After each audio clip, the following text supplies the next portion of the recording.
My mother always said I had a gift for making terrible decisions with a smile on my face. She wasn't wrong. It started with a lie. Not a grand, calculated deception. Just the kind of small, desperate lie you tell when panic wraps around your throat and squeezes until nothing rational remains. The kind of lie that feels like survival in the moment, and like a grenade in hindsight. The charity gala at the Harrington Hotel was supposed to be my professional triumph. 3 years of building my event coordination career, of arriving early and leaving late, of memorizing every donor's name and dietary restriction and ego. All of it had led to this night. My boss, Margaret Chen, had trusted me with the final walkthrough, the vendor coordination, the seating arrangements for 200 of Chicago's wealthiest philanthropists. I wore the only formal dress I owned, a deep burgundy wrap dress I'd bought 2 years ago for my cousin's wedding, and told myself I looked intentional rather than underprepared. What I hadn't prepared for was Marcus. Marcus Webb, my ex-boyfriend of 2 years, the man who'd spent 8 months telling me I was too sensitive, too ambitious, too much, was standing near the champagne tower with his new girlfriend draped across his arm like an accessory. She was exactly what I'd always feared I wasn't. Effortless, blonde, wearing a dress that probably cost more than my monthly rent. He spotted me before I could redirect myself, and the smile that crossed his face was the particular kind that felt like a hand pressing down on my sternum. Sophia. He said my name the way someone acknowledges a minor inconvenience. You're working tonight? The word working landed like a small blade, precise, familiar. I organized this event, I said, because it was true, and because I needed it to be true loudly enough for myself to hear. Right. He nodded slowly, glancing at my dress with the particular brand of polite assessment that strips a person bare. You look the same. His girlfriend smiled without warmth. Behind them, a cluster of donors I needed to greet within the next 4 minutes hovered near the east entrance. My earpiece crackled with Margaret's voice asking about the centerpiece situation at table 7. My chest tightened in the specific way it always had around Marcus. That old, humiliating contraction, the body's memory of smallness. She's with me. The voice came from my left, low, unhurried. The kind of voice that doesn't need volume to command a room. The kind that makes a room reorganize itself around the sound. I turned. I don't know what I expected, but it wasn't him. He was younger than I'd assumed from the voice, perhaps 30, perhaps a year or two older, with the sort of face that artists argue over, because it isn't merely handsome but structurally arresting. Sharp jaw, dark eyes that held the room's ambient light like polished obsidian. Hair swept back from his forehead with the kind of casual precision that costs either significant money or extraordinary genetics.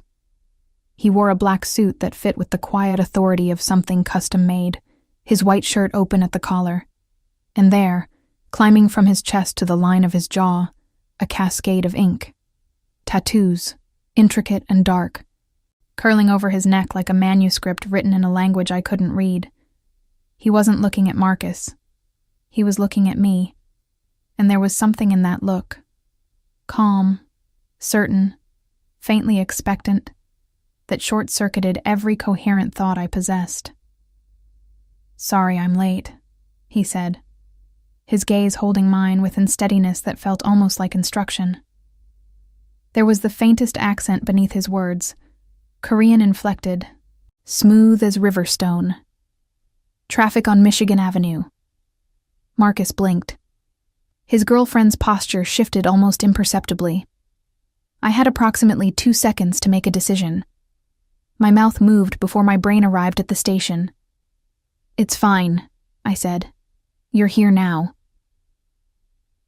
And I stepped closer to this stranger, close enough to catch the scent of him. Cedar and something darker, something I couldn't name, clean and expensive and faintly dangerous. And I felt his hand settle at the small of my back, with a pressure so deliberate, so entirely controlled, that it silenced the static in my chest completely. Marcus looked between us. Something shifted behind his eyes. Not jealousy, exactly, but the recalibration of a man who has just discovered his measurements were wrong. "I didn't know you were seeing someone," he said. "There's quite a lot you didn't know," I replied. The stranger beside me said nothing. He simply stood there, one hand resting lightly against my spine, his presence radiating outward like heat from something contained at enormous effort. I was aware, in the peripheral and somewhat alarmed way one becomes aware of standing too close to a cliff's edge, that the two large men who had materialized near the entrance were watching our small group with the focused patience of people paid to notice things. Marcus made some excuse. His girlfriend pulled him gently by the elbow. They dissolved back into the crowd, and I exhaled slowly, the sound barely audible beneath the string quartet's opening notes drifting from the ballroom. The stranger's hand left my back. I turned to face him fully for the first time. "Thank you," I said, keeping my voice professional, measured, the tone I used when vendors were late, and I couldn't afford to show how close to the edge I was. "I'm sorry. That was completely inappropriate of me to—" "You don't need to explain." He studied me with those dark, still eyes. Not unkind. Not warm, exactly. Something more precise than either. "He bothers you." It wasn't a question. "He's no one," I said, which was the truest lie I'd told all evening. Something at the corner of his mouth shifted. Not quite a smile, not quite its absence. He reached into the inside pocket of his jacket and produced a business card, which he held out between two fingers with the unhurried confidence of a man who has never once questioned whether his offerings would be accepted. I took it. Young Jaquan, K&H Capital Group. No title. No phone number on the front. Just the name, embossed in charcoal ink on ivory stock so heavy it felt deliberate. "Are you attending the gala?" I asked, because I needed to know if he was on my seating chart, and because I needed something practical to anchor me while my pulse continued its irregular commentary. "I have a table," he said. "I'm told the event coordinator is exceptional." My earpiece crackled again. "Margaret, table 7. The centerpieces were listing to one side. Could I please—" I pressed 2 fingers to the piece instinctively. "I have to go," I said. "But, truly, thank you." He inclined his head slightly, a small gesture, unhurried, as though time arranged itself around his convenience. I walked toward the ballroom, my heels silent against the marble, and I did not look back. I should have looked back, because if I had, I would have seen the way his eyes tracked my movement through the crowd, with an attention that had nothing casual about it. I would have seen one of the large men from the entrance approach him, lean close, and receive a single quiet word in response. I would have seen the infinitesimal shift in young Jaquan's expression. Not surprise, not calculation, but something far more patient than either. Instead, I rounded the corner toward table 7, the business card pressed between my fingers, and collided directly with a passing server. The tray tipped. 2 glasses of red wine arced through the air with the elegant indifference of objects that don't understand consequences. They landed on the cream-colored jacket of Harold Baines, the gala's largest donor, who was mid-conversation with the mayor of Chicago. The silence that followed lasted precisely 4 seconds. It felt considerably longer. The stains spread across Harold Baines's jacket like an accusation, deep crimson, blooming outward from his lapel to the pocket, vivid against the pale fabric in a way that made everyone within a 10-foot radius inhale sharply, and then go very, very still. The server beside me was already stammering apologies, napkins appearing from nowhere, hands reaching. But Harold Baines wasn't looking at the server. He was looking at me. "Miss—" His voice carried the particular chill of a man unaccustomed to inconvenience. "Clark," I said. "Sophia Clark. I'm the event coordinator, Mr. Baines, and I take full responsibility." The event coordinator. He repeated it slowly, as though tasting something unpleasant. The mayor beside him had developed a sudden interest in the centerpiece. Your people just ruined a $40,000 jacket. I knew, with the precise certainty of someone watching a bridge collapse in slow motion, that my career at Chen Events was disintegrating in real time. 3 years. Every early morning and late evening and weekend sacrificed to build something that could survive me. And it was ending here, under wine-stained crystal light, in front of a man whose annual donation funded the entire nonprofit wing of this hotel. Margaret appeared at my shoulder, materializing the way she always did in crisis. Silent, immaculate, her expression carefully composed into professional devastation. "Mr. Baines," she began. "I'll have it replaced." The voice came from behind me. I recognized it before I turned. That low, unhurried register. The kind of certainty that doesn't announce itself. Youngji stood 2 feet away, his dark eyes moving from Harold Baines to the ruined jacket with the calm assessment of someone performing a calculation rather than witnessing a social catastrophe. One of his men, the taller of the two from the entrance, hovered at a discreet distance, close enough to matter, far enough to appear decorative. "Quan." Harold Baines's tone shifted in a way I couldn't immediately interpret. Not warmth, exactly. Something adjacent to caution. "I didn't see you come in. I prefer it that way." Young Jay's attention moved briefly to me, one measured glance, almost clinical, and then back to Baines. "Send the jacket to my office Monday morning. I'll have it handled." The older man looked at him for a long moment. Then something in his posture released, fractionally, the way pressure releases from a valve. "That's generous," Baines said. "It's practical," Youngji replied, and the distinction seemed to satisfy everyone in the immediate vicinity in ways I didn't entirely understand. Margaret was already guiding Baines toward the private suite on the mezzanine level, where a replacement jacket from the hotel's emergency wardrobe would materialize within minutes.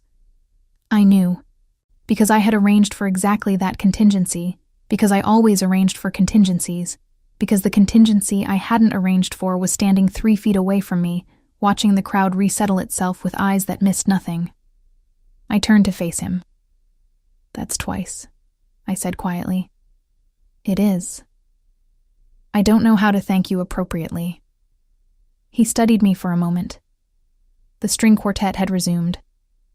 Laughter floated from the far end of the ballroom. Somewhere behind us, champagne glasses chimed against each other in celebration of something I'd lost track of. "Have dinner with me," he said. "Tomorrow." It wasn't precisely a question. It carried the syntax of one, but the weight of something else entirely. Every rational instinct I possessed lined up in an orderly row and raised its hand. I didn't know this man. I knew his name on a card and the cedar scent of him, and the way he'd touched my back with a pressure so controlled it had felt like architecture. I knew that people moved around him the way water moves around stone. Not because he demanded it, but because he was simply immovably there. I started. "You've had a difficult evening," he said, and there was no mockery in it, no performance of sympathy, simply observation. "Tomorrow will be easier." I looked at him, really looked, the way I hadn't allowed myself in the crush of professional crisis, and something in my chest registered a warning I chose, stupidly, to interpret as excitement. "All right," I said. He sent a car. I hadn't given him my address. I'd given him nothing but my name and my agreement, and yet at 7 o'clock the following evening, a black Mercedes with tinted windows idled at the curb outside my apartment building in Wicker Park, and a man in a dark suit held the rear door open with the practiced patience of someone who had never once been kept waiting because the alternative had never been presented to him. The restaurant was in the Gold Coast, a place I'd passed 100 times on event reconnaissance walks without ever going inside. The kind of establishment that has no sign above the door, because its clientele has never needed one. The maitre d' greeted Youngji by name without a reservation slip. A private corner table materialized. The room was warm and dim, and smelled of aged wood and expensive leather, and something floral I couldn't identify. Young Jay was already seated when I arrived, which surprised me until I realized it shouldn't have. A man who sends cars and commands tables without speaking doesn't wait in lobbies. He stood when he saw me, old-fashioned, unhurried. "You look rested," he said, which was not what men typically said, and which was somehow more disarming than any conventional compliment. "I slept 10 hours, I admitted, settling into the chair across from him. The adrenaline crash was significant. "Tell me about the event." He poured water from the carafe between us without summoning the waiter. "What you built." Something about the phrasing, "what you built," loosened a knot I'd been carrying since Harold Baines's jacket. I told him about the 18-month planning cycle, the donor personalities I'd mapped like constellations, the string quartet I'd auditioned personally because Margaret trusted my ear for these things. He listened in the particular way that felt like genuine attention rather than social courtesy, not nodding at intervals, not preparing his response while I spoke, but simply receiving what I said with a stillness that made me feel, strangely, that my words had somewhere significant to land. "You love it," he said, when I paused. "I do." I wrapped both hands around my water glass. "Is that obvious?" "Only to someone who's paying attention." I studied him across the candlelight. The tattoos at his collar were visible above the open button of his shirt, and I found my eyes returning to them the way they returned to something unresolved. "Can I ask you something?" I said. "You can ask." The qualifier registered. "K&H Capital Group," I said. "What does that mean exactly?" A pause. Not evasion. Something more deliberate than that. He turned his water glass once, slowly, on the tablecloth. "Investment," he said. "Property acquisition. Some import logistics." That's a very broad answer. It's a broad business. I should have pressed. I didn't, because the waiter arrived with something I hadn't ordered. A tasting menu that unfolded over the next 2 hours in courses so precise and considered they felt like an argument for patience. And because young Jay asked me, between the third and fourth course, about my family, and something about the question opened a door I hadn't intended to unlock. I told him about my mother in Atlanta, the phone calls every Sunday, the way she still asked whether I was eating properly as though I were 17. I told him about the sister I didn't speak to anymore, briefly, without detail. He listened and didn't offer resolution or reframing the way people typically do, and the absence of that reflexive comfort was so unexpected that I felt my chest expand around it. "You carry a great deal," he said quietly when I'd wound down. "Everyone does." "Not the way you do." His dark eyes held mine across the table. "You carry it without putting it down." I didn't know what to say to that. I reached for my wine. Then his phone vibrated against the table, one of 2 devices I'd noticed beside his plate, and something in his expression shifted. Barely perceptible, a tightening around the jaw. He glanced at the screen, and whatever he saw there reorganized something behind his eyes into a colder arrangement. "Excuse me," he said, already rising, smooth and unhurried despite the urgency I'd glimpsed. "One moment." He moved toward the restaurant's back corridor, and the man who had been seated 3 tables away, unremarkable, olive suit, nursing the same glass of water since my arrival, rose without instruction and followed him. I sat alone at the table, surrounded by the soft percussion of other people's evenings. On the tablecloth beside his remaining phone, the screen lit briefly before going dark. I didn't mean to see it. I was reaching for the bread basket, and the angle was wrong, and the screen was bright against the dim room. A single line of text, in Korean characters I couldn't read, and beneath it, a name rendered in English. Park. Confirmed. Tonight. The candle between us flickered. I set down the bread I hadn't taken. The warmth of the room felt suddenly like something constructed rather than natural. Like a set. Like a very beautiful cage with the door left open just wide enough to forget it was a cage at all. He returned 4 minutes later, settled back into his chair with the seamless composure of someone who had not just read something that rearranged the temperature of the room, and smiled at me, a real smile this time, reaching those dark eyes, and said, "Where were we?" And I smiled back. And I told myself the cold feeling in my sternum was nothing. I was wrong, of course. I was spectacularly, completely wrong. 3 weeks passed the way dangerous things often do, quietly and with great beauty. Young Jay called every evening. Not texts, not messages through intermediaries.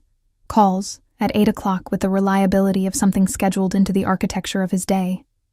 His voice would arrive low and unhurried through the phone while I sat cross-legged on my apartment floor, surrounded by vendor contracts and seating charts, and the chaos of my work would somehow organize itself around the sound of him, the way iron filings organize around a magnet without understanding why. We had dinner 4 more times. Always the same black Mercedes, always a restaurant I'd never been able to afford, always that private corner where the world arranged itself at a respectful distance. He asked questions with the patience of someone genuinely building a map of another person. My opinions about architecture, whether I'd ever lived outside Chicago, what I thought about when I couldn't sleep. He shared carefully selected fragments of himself in return, that he'd come to the United States at 19, that he'd built K&H from a single property acquisition in Pilsen, that he had a younger sister in Seoul he spoke to every Sunday the way I spoke to my mother. He never mentioned Park. I never mentioned the text I hadn't meant to read. We existed in that particular suspension, that amber-colored space between knowing and asking, and I told myself it was simply the natural rhythm of 2 people discovering each other slowly. Margaret noticed something had shifted in me before I consciously acknowledged it myself. "You're humming," she said one morning, dropping a folder on my desk with the fond exasperation she reserved for things she found simultaneously endearing and professionally inconvenient. "You never hum." "I'm not humming." "Sophia, you were humming a Korean pop song." I had been. I hadn't realized. I looked down at the seating chart in front of me and felt heat rise along the back of my neck. "I've been listening to different music," I said. Margaret sat on the edge of my desk and looked at me with the particular attention of a woman who has survived 3 marriages and built a company from the bones of each of them. "Who is he?" she asked. "It's nothing serious." She was quiet for a moment. "Be careful, Sophia." "Margaret, I'm not being dramatic." Her voice was measured, precise, the tone she used when she meant something absolutely. Men who send those kinds of cars, who know Harold Baines by first name, who make problems disappear before anyone has finished identifying them as problems. She paused. They operate in a different world, and the women in their lives often find the border between that world and this one is much harder to cross back over than it appeared going in. I held her gaze, said nothing. She picked up her coffee and left my office, and I sat with the folder open in front of me and the seating chart blurring slightly at the edges until I pressed my fingers against the bridge of my nose and breathed. The night everything shifted arrived on a Thursday. Young Jay had invited me to a private dinner at his penthouse in the Streeterville neighborhood. The first time our evenings had extended beyond neutral public territory. I dressed carefully, aware of the threshold I was crossing without being entirely certain what waited on the other side of it. The building was the kind that doesn't advertise its exclusivity. No ostentatious lobby art, no uniformed doorman performing welcome. Instead, a quiet security desk, a guard who nodded at me by name before I'd introduced myself, and an elevator that required a key card I hadn't provided. The guard produced one from a drawer and handed it to me with the practiced neutrality of someone executing prior instructions.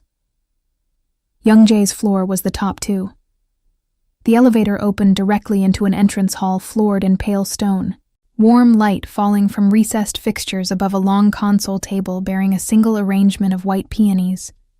The city spread beyond floor-to-ceiling windows like an offering. He was in the kitchen when I found it.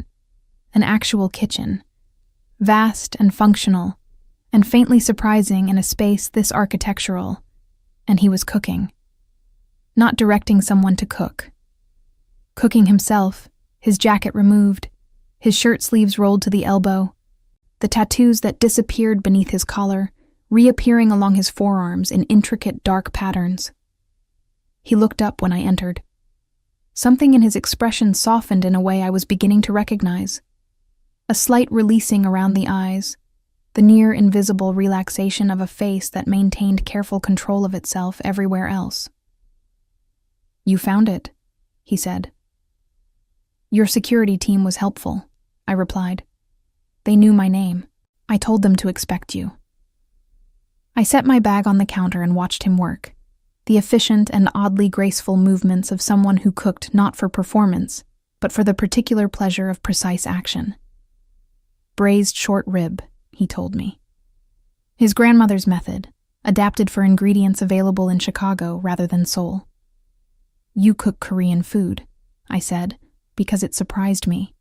The domesticity of it amid the architecture of everything else. "I cook what I remember," he said simply.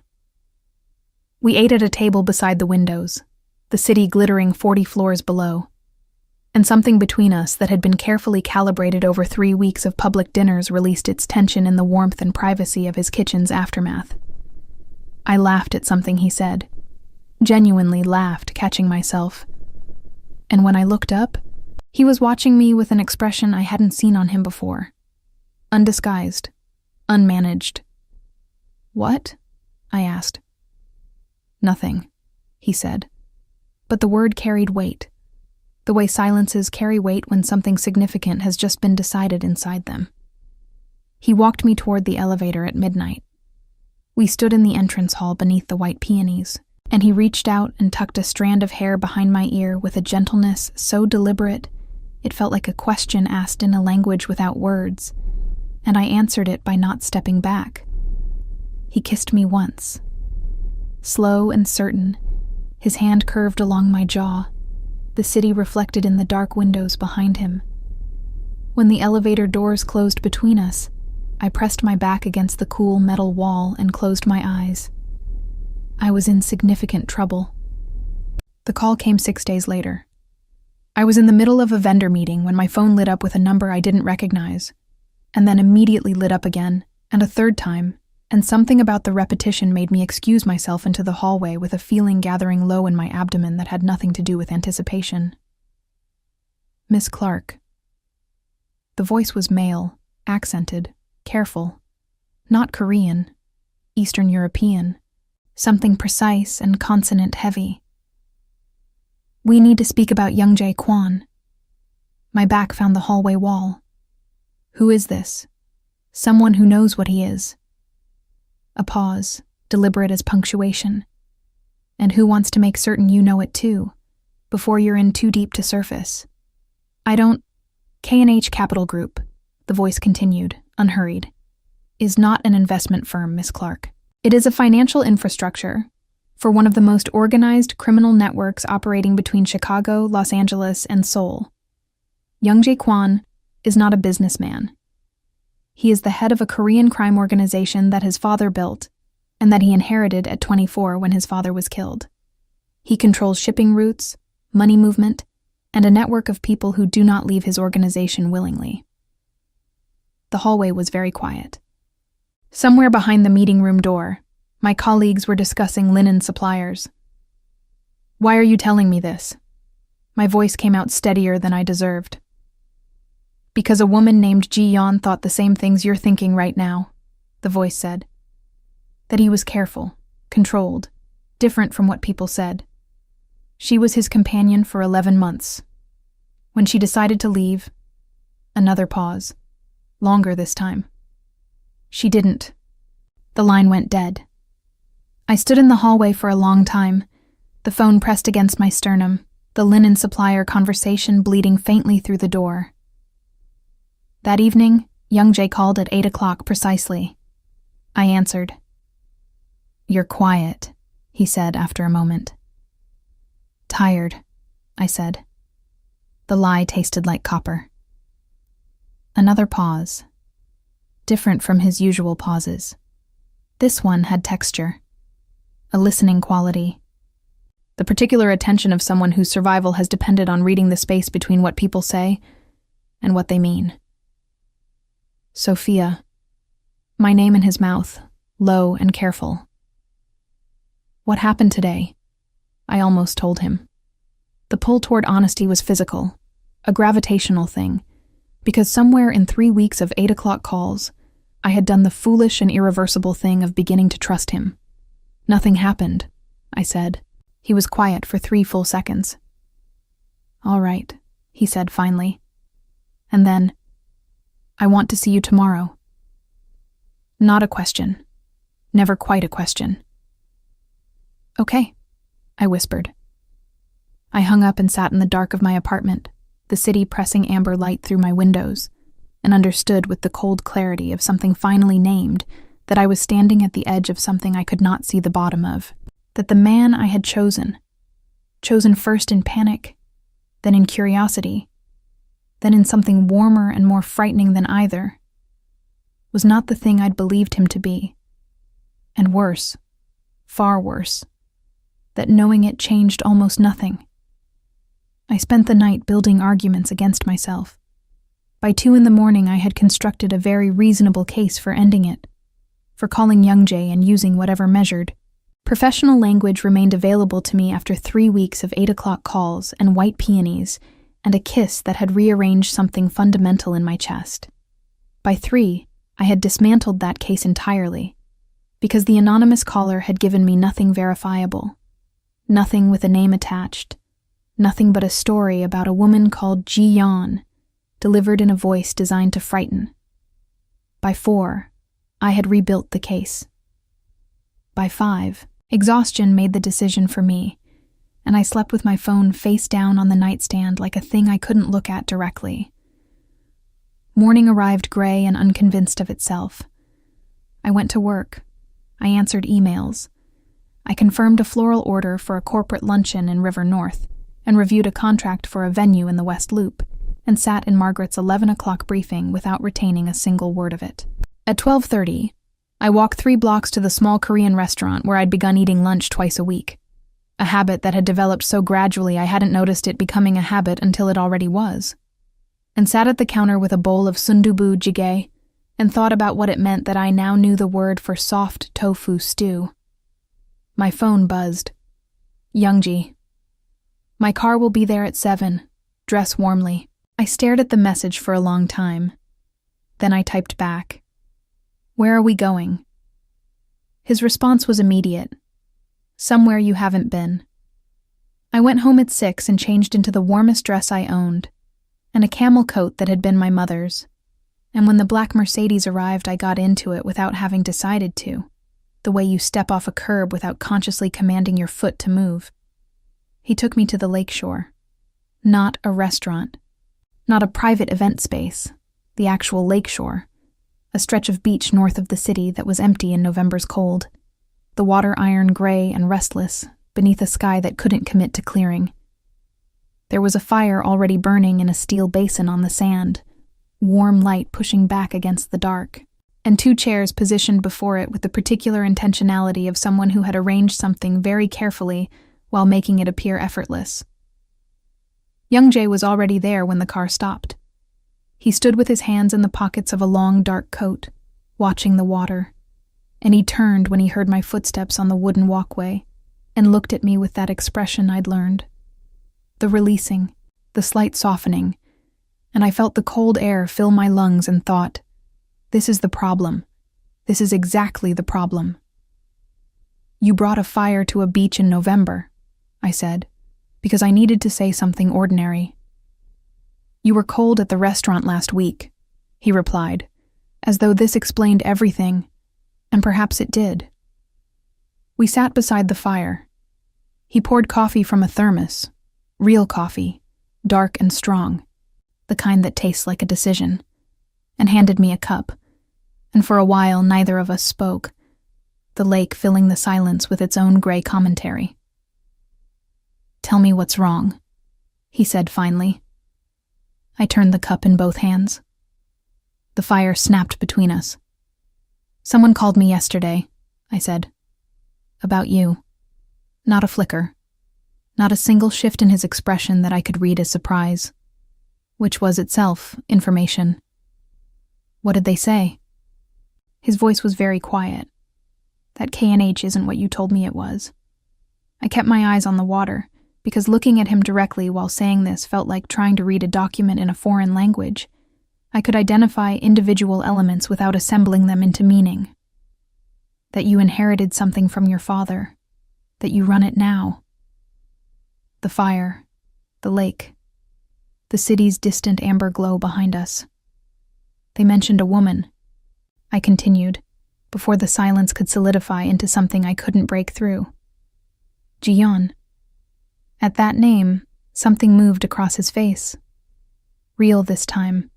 Not the controlled recalibration I'd seen when his phone lit up at dinner, but something older and less managed. A pain that surfaced briefly before he drew it back under with the practiced discipline of long habit. "She was someone I cared about," he said. "She left. She's alive. Sophia. She's in Vancouver. She has a life.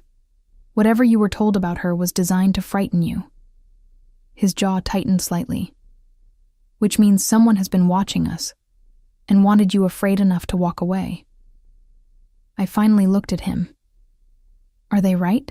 I asked. "About what you are?" The fire reflected in his dark eyes. He held my gaze with a steadiness that cost him something. I could see it costing him. Could see the calculation of how much truth this moment required weighed against every instinct that had kept him alive and operational for a decade. "Yes," he said. One word. Unadorned. I exhaled. "I built what my father started," he continued, his voice low and even, shaped like a confession that has been considered for a very long time before being spoken. "I was 24, and I had a choice between dismantling it and watching everything collapse and everyone dependent on it destroyed, or continuing it differently, more carefully. I chose the second." He paused. "I won't tell you that makes it clean. It doesn't." "Then what does it make it?" I asked. "Mine," he said, with everything that word costs. The lake moved. The fire shifted. I sat with the weight of what he'd just handed me and understood that he had not handed it to many people. Perhaps to no one. Not in this form. Not with this absence of protective framing. "The person who called me," I said slowly. "Who was it?" Something changed in his posture. Subtle, a gathering, a consolidation of attention, the way a room changes when a window closes against incoming weather. "I have a rival," he said carefully. "A man named Dae-ho Park, who believed my father's organization should have passed to him rather than to me. He has been patient. For 6 years. His eyes moved to mine. He found you." The implications assembled themselves with quiet, methodical horror. "He called me to scare me away," I said. "Or to provoke a reaction from me," Young-jae replied. "Or both." I stood up from the chair, needing the movement, needing the cold lake air against my face. I walked to where the firelight ended, and the dark began, and stood at that exact border for a long moment. Behind me, I heard him rise. "I should end this," I said, to the water. "For every rational reason I can construct, I should end this right now."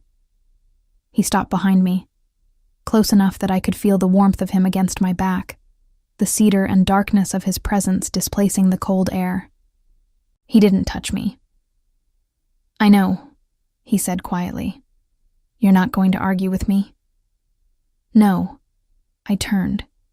He was closer than I'd realized, his face in shadow at the edge of the firelight, his expression unguarded in a way I'd only glimpsed before in fragments. "I won't pretend to be something I'm not," he said. "I won't promise you safety from every direction, because that would be a lie, and I don't lie to you." A pause. But I will tell you this. Nothing touches you. Not Park, not anyone connected to my world, not anyone at all. That is not a promise. It is simply a fact about how things will be, for as long as you are near me. The possessiveness in it should have frightened me. It didn't. It settled over me instead like something I hadn't known I was cold without. That's exactly the kind of thing I should find alarming, I said. I know that too. I searched his face, the sharp jaw, the dark eyes, the ink climbing his throat in its complex and permanent declaration, and thought about Margaret's warning, and the anonymous caller, and the name Ji-yeon, and the weight of being known by a person who had chosen, deliberately and at cost, to let me see something real. Park, I said. Is he dangerous? Youngjae's expression settled into something flat and certain. Not to you. That's not what I asked. No, he acknowledged. It isn't.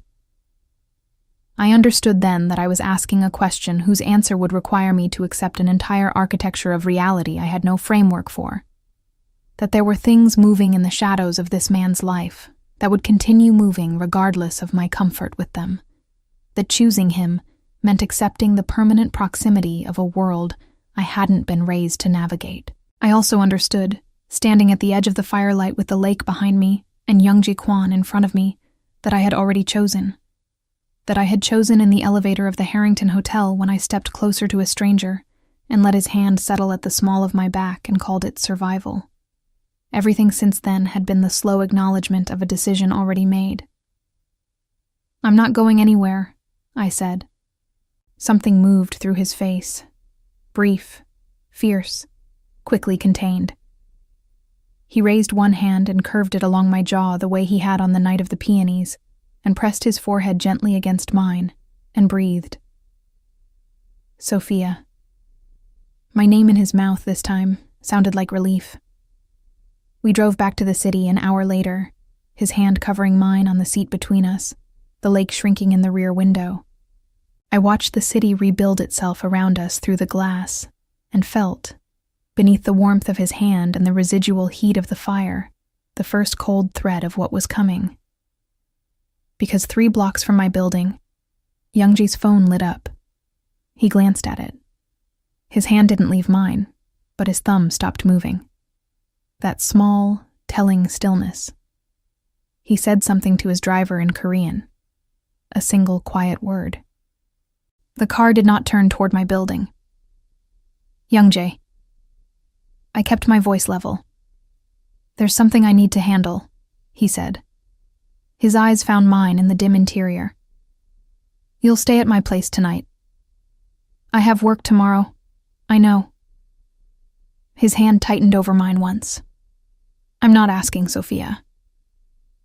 The car moved through the dark streets, smooth and certain as a current, and I sat beside him and understood that the world he'd described at the lakeshore, the one that moved in shadows, the one named Park, the one that had found me already, had just moved again, and that I was now irrevocably inside it. I learned what it meant to live inside Youngjae's world over the following 72 hours. His penthouse became a different place at night, not threatening, not cold, but alive with a quiet, constant activity that hummed beneath the surface of everything like a current beneath still water. Men came and went through a service entrance I hadn't noticed on my first visit. Conversations happened in Korean in rooms adjacent to wherever I was, voices low and clipped, carrying the particular compression of people exchanging information that has weight. Youngjae moved through all of it with the seamless composure of someone conducting an orchestra no one else could hear, appearing in the kitchen doorway at 7 a.m. to pour coffee as though the previous night's measured urgency had been a weather event, significant, now past. He had installed me in a guest room with a view of the lake and a closet that contained, by the following morning, clothes in my size. I didn't ask how. The answer would require me to sit with the full reality of his organizational capacity applied to something as personal as my wardrobe, and I wasn't certain I was ready for that particular vertigo. On the second morning, I found him at the window in the early light, both phones on the console beside him, a glass of water untouched in his hand. He was watching the lake with an expression I hadn't seen before. Not the controlled neutrality of public Young Jay, or the unguarded quiet of private Young Jay, but something between them. Tired. Human in a way that the architecture of him usually concealed. I stood in the doorway without speaking. He sensed me anyway. He always did, that constant peripheral awareness that never fully rested, and turned, and the expression shifted back toward composed before it completed its journey there. "Come here," he said quietly. I crossed the room and stood beside him at the window, and he put his arm around my shoulders with a naturalness that felt earned rather than assumed, and we looked at the lake together while the city woke itself below us. "Park made a move last night," he said after a moment. Not dramatic, simply informational. The way he delivered things, he decided I had the right to know. "One of my shipping operations in the South Side. His people attempted to intercept a transfer. I absorbed this carefully. Was anyone hurt? No." His arm tightened slightly around my shoulders. 1 degree. "My people were prepared. Because you knew he was moving." "Because I'm always prepared," he said. "But yes." The call in the car confirmed the timing. I turned to look at his profile. The clean, severe line of his jaw, the ink at his throat, the faint shadow of sleeplessness beneath his eyes that was the only evidence the night had cost him anything. "Is it over?" I asked. A pause. Considered and honest, the way his pauses always were. "Park is finished," he said. "He overextended. He used resources he'd been holding for years and gained nothing, which means he has nothing left to hold. In our world..." A brief pause at the phrase, acknowledging what it contained. "That ends a person's relevance. He won't recover from this." I understood what he wasn't saying directly. That Park's failure wasn't merely financial or strategic. That in the world Young Jay occupied, relevance and safety were the same currency, and Park had just spent everything he had. "And us?" I asked. "Is it over for us too? The danger?" He looked down at me then, those dark eyes carrying the morning light. "There will always be something," he said honestly. "I won't construct a fiction where my world becomes entirely safe. But the specific threat, the one directed at you, to reach me, that's gone." I nodded slowly, turning back to the window. "I need to go to work today," I said. "I know. I need to go back to my apartment. I know that too." I looked up at him. "You're not going to argue?" The corner of his mouth moved. "I told you at the lakeshore. I don't lie to you." He reached up and tucked a strand of hair behind my ear with that same deliberate gentleness. "But my driver takes you, and you call me when you arrive. Young Jay. Sophia. My name, quiet and immovable. Allow me this." I held his gaze for a long moment. Then, "Fine, but I'm choosing the restaurant next time." Something in his face released entirely. Real warmth, unmanaged, reaching his eyes in a way that rearranged his whole expression into something younger and less armored. "All right," he said. Margaret looked at me for a full 10 seconds when I walked into the office. "You're different," she said. "I'm the same." "You're not." She tilted her head slightly. "You look like someone who has made a decision they intend to keep." I sat at my desk and opened my laptop and thought about the lakeshore and the fire and the word yes delivered without decoration, and about 72 hours inside, a world I hadn't been born to, and the discovery that I could breathe inside it, not without difficulty, but steadily, the way you breathe at altitude once your body adjusts to the pressure. "I have," I said simply. Margaret was quiet for a moment. Then she set a coffee on my desk, something she never did, a gesture so entirely outside our professional register that it functioned as its own kind of declaration, and returned to her office without another word. 6 weeks later, Young Ji took me to Seoul. Not for business, or not entirely. His sister, G, was getting married in the spring, and she had requested, with the particular authority of younger siblings everywhere, that he bring me to meet her before the wedding, rather than presenting me as a surprise at the ceremony. He delivered this information at dinner one evening, with the faint defensiveness of a man unaccustomed to being managed by anyone, and mildly resigned to the exception his sister represented. I laughed for a long time. Seoul in December was cold and luminous, the streets strung with light, the air sharp and clean, and carrying the distant smell of street food from the vendor stalls near Gi's neighborhood in Mapo.